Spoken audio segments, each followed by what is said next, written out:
সুপ্রভাত বন্ধুরা। সকাল সকাল ঘুমিয়ে গেল। আজকে দীঘাতে আমাদের দ্বিতীয় দিন সকাল। ওল্ড দীঘায় অবস্থিত ব্যারিস্টার কলোনিতে প্রখ্যাত 3 স্টার হোটেল ডলফিনের শীততাপ নিয়ন্ত্রিত 308 নম্বর রুমের নরম তুলতুলে বিছানার প্রবল টান উপেক্ষা করে ঢিল ছড়া দূরত্বে ওল্ড দীঘার সি বিচে চলে এসেছি আমি সকাল সকাল। আজ সমুদ্র একটু অশান্ত। কলকাতা থাকলে সকালের সূর্য ওঠা দেখা হয় না। নীল সাগরের বুক থেকে সূর্যের ওঠা দেখবার লোভ সামলাতে পারলাম না। চলে এসেছি সমুদ্র সৈকতে কিছু কথা শেয়ার করতে। তার আগে বলি, আমার এই নতুন চ্যানেল ভ্লগ এসআরজি সকলের ভালো লাগলে অবশ্যই সাবস্ক্রাইব, লাইক, কমেন্ট, শেয়ার করতে ভুলবেন না। 3 স্টার হোটেল হলেই যে সব ভালো তা কিন্তু নয় বন্ধুরা। সবকিছু একটু পরে আমি শেয়ার করব। আজকে দীঘার আশপাশটা একটু ঘুরে দেখবো আমি, মা আর কাকা। আজকে মাও একটু ব্লগ করবে, আপনারা দেখবেন, এনকারেজ করবেন কিন্তু। গতকাল যে টোটো করে আমরা হোটেলে এসেছিলাম বাস থেকে নেমে, সে টোটোই আমরা ভাড়া করেছিলাম আজকে সাইট সিইং এর জন্য। 660 টাকার বিনিময়ে 2.5 ঘন্টার প্যাকেজে আমরা আজকে তালসারি সি বিচ, চন্দনেশ্বর মন্দির, উদয়পুর বিচ এবং অবশ্যই যাওয়ার সময় জগন্নাথ ধাম দেখব। ভালো মন্দ সকল রকম অভিজ্ঞতা থাকছে আমার এই ভ্লগে।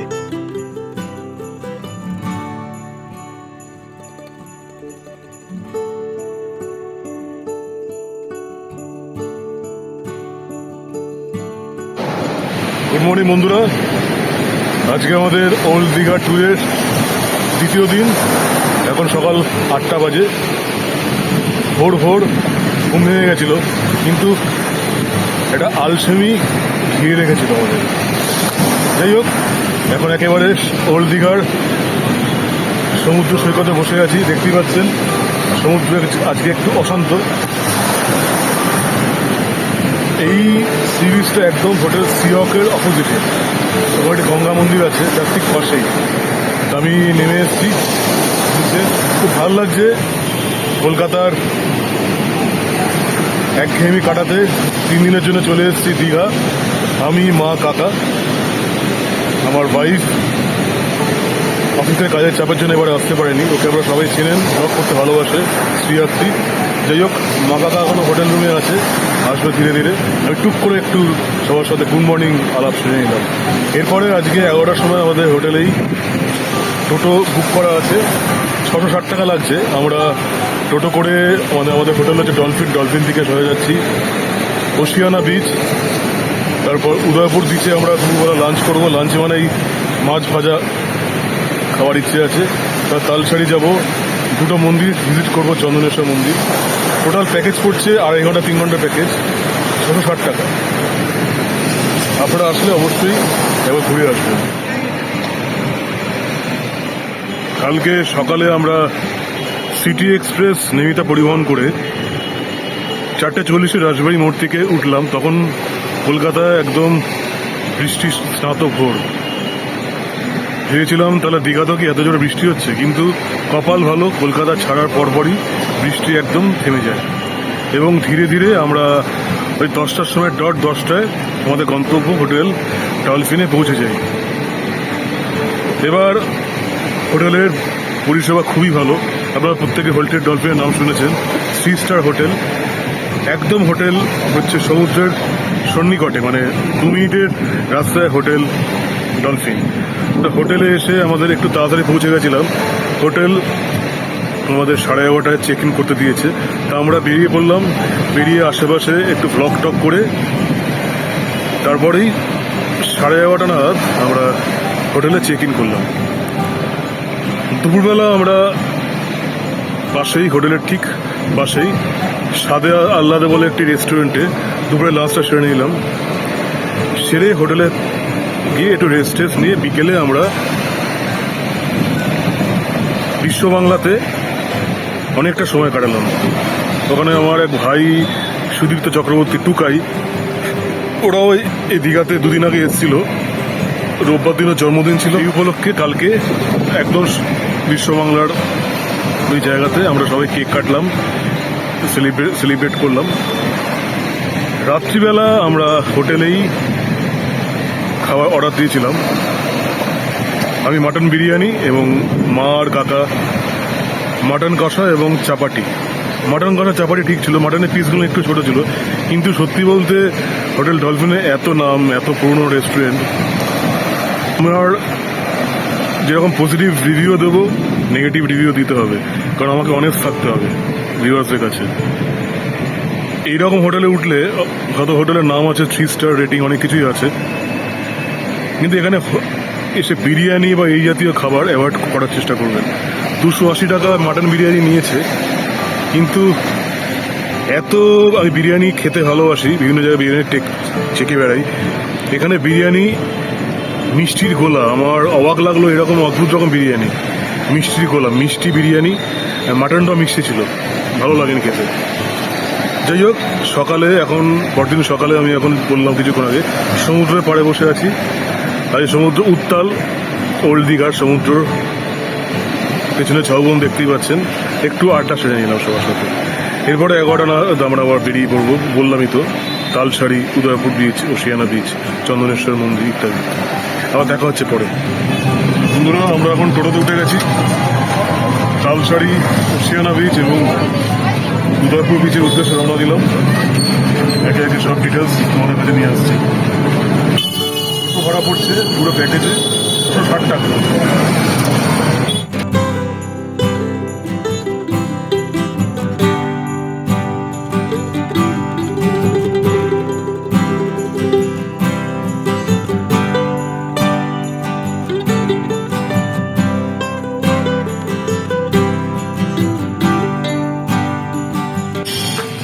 বন্ধুরা, দেখতেই পাচ্ছ আমরা এখন দীঘার জগন্নাথ মন্দিরে দাঁড়িয়ে আছি। এটা এখনো পুরোপুরি কমপ্লিট হয়নি, শুনলাম এখনো 1 বছর বাকি আছে এটা পুরোপুরি কমপ্লিট হতে। দিদি অনুপ্রেরণায় পুরীর জগন্নাথ মন্দিরের আদলে পুরো তৈরি হচ্ছে আমাদের দীঘাতে জগন্নাথ মন্দির।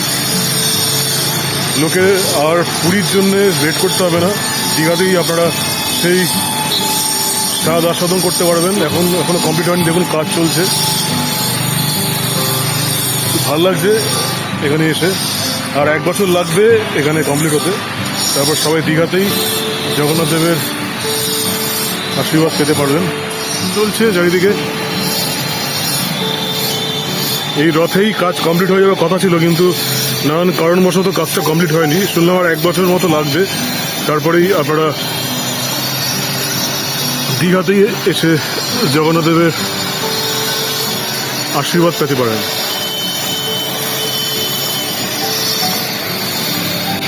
বন্ধুরা, আমরা অসমাপ্ত জগন্নাথ মন্দির দেখে দীঘার তালসারি, জয়পুর, চন্দনেশ্বর মন্দির, এনা বিচ এইদিকে রওনা হলাম। এখন আমরা দাঁড়িয়ে আছি দীঘা শঙ্করপুর উন্নয়ন কর্তৃপক্ষের একটা জাহাজ বাড়ির সামনে। ভীষণ ভালো লাগবে, তাই আমি হঠাৎ করে বললাম দেখি পারি কিনা কিছু করতে, কিছু বলতে। আচ্ছা চলো, এরপরে আমরা যাই, কোথাও দেখা যাক।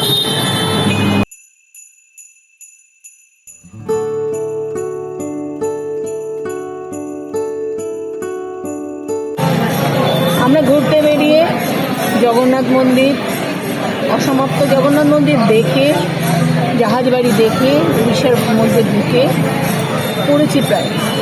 আমরা এখন এসেছি চন্দনেশ্বর মন্দিরে দর্শন করতে। এরপরে যাব আমরা তালসারি, উদয়পুর, অনেক কিছু পর পর তোমাদের দেখে যাবো। প্লিজ আমাদের খেয়াল করো।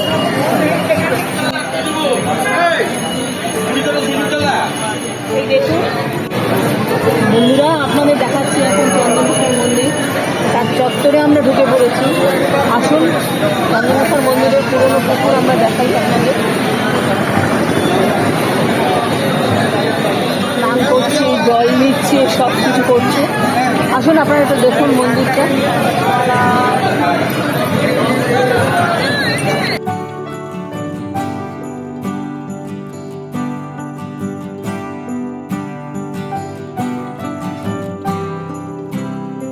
আমরা এখন তালসারি সি বিচের কাছে চলে আসলাম।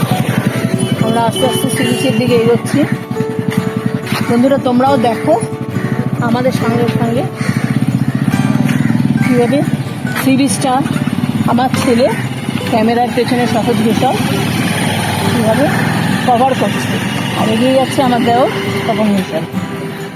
নমস্কার বন্ধুরা, চলো আমার সাথে।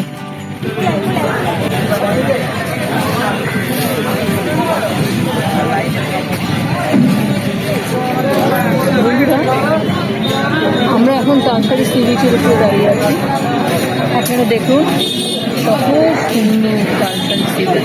এতদিন নামে শুনেছি, আজকে চাক্ষুষ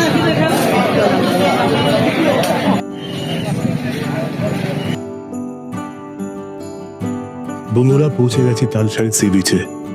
তালসারি সি বিচ উত্তর পূর্ব ভারতের একটি খুব সুন্দর সমুদ্র সৈকত।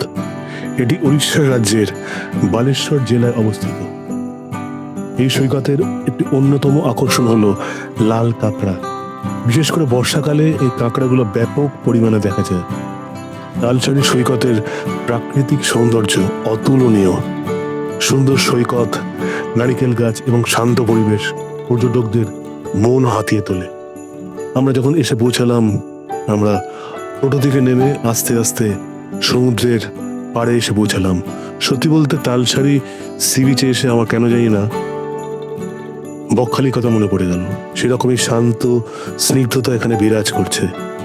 একটু পরেই আমরা এখানে কিছু সময় কাটিয়ে একটু কেনাকাটা করে আমরা উদয়পুর বিচের উদ্দেশ্যে রওনা দেব। তখন জানাবো আমাদের সেখানকার অভিজ্ঞতা কেমন। সঙ্গে থাকুন, দেখতে থাকুন ব্লগ এসআরজি। বন্ধুরা, এই হচ্ছে উদয়পুর বিচ। এখন আমরা উদয়পুর বিচে এসেছি।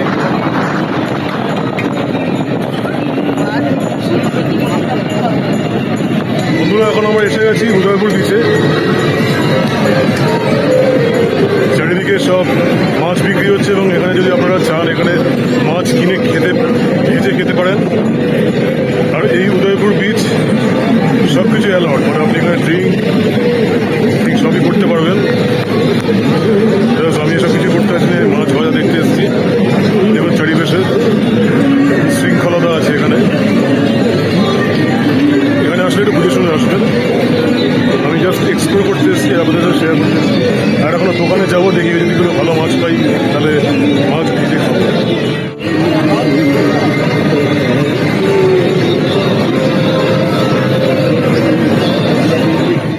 এই দিদির দোকানে এসেছি। এখানে আমি কাঁকড়া, ইলিশ, ভেটকি, চিতল সবই পাওয়া যাচ্ছে। তা আমি এখান থেকে কাঁকড়া নিলাম, পমফ্রেট নিলাম, চিতল নিলাম এবং ইলিশ নিলাম। এবং কেমন খাবো সেটা সবার সাথে আমি পরে শেয়ার করছি। এইখানে কাটা হচ্ছে চিতল মাছের পেটি। দেখো বন্ধুরা, একটা বড় পিস করে দাও। বন্ধুরা, কেমন দেখলেন আমার মায়ের ব্লগ? আশা করি ভালো লেগেছে। আমরা পৌঁছে গেলাম উদয়পুর সি বিচে। সত্যি বলতে খুবই আশাহত হলাম। আমাদের প্ল্যানিং ছিল এখানে এসে আমরা আজকে দুপুরে লাঞ্চ সারবো, মাছ ভাজা খাবো, অনেকটাই প্ল্যানিং করেছিলেন, কিন্তু আবারও বলছি আশাহত হলাম। আপনারা উদয়পুর বিচে ফ্যামিলি নিয়ে আসবেন না। এখানকার চরম বিশৃঙ্খলতা, উদ্দামতা আমাদের একেবারেই ভালো লাগেনি। এর আগে আমরা এসেছিলাম তালসারি সি বিচে, সেখানে যতটাই স্নিগ্ধতা বিরাজ করছিল, কিন্তু এখানে তার ঠিক উল্টো। আপনারা উদয়পুর বিচে আসবার আগে দুবার ভাববেন। যাই হোক, আজকের দিনটা ভালোই কাটলো, আবার পরের দিনের জন্য আমাদের অপেক্ষা।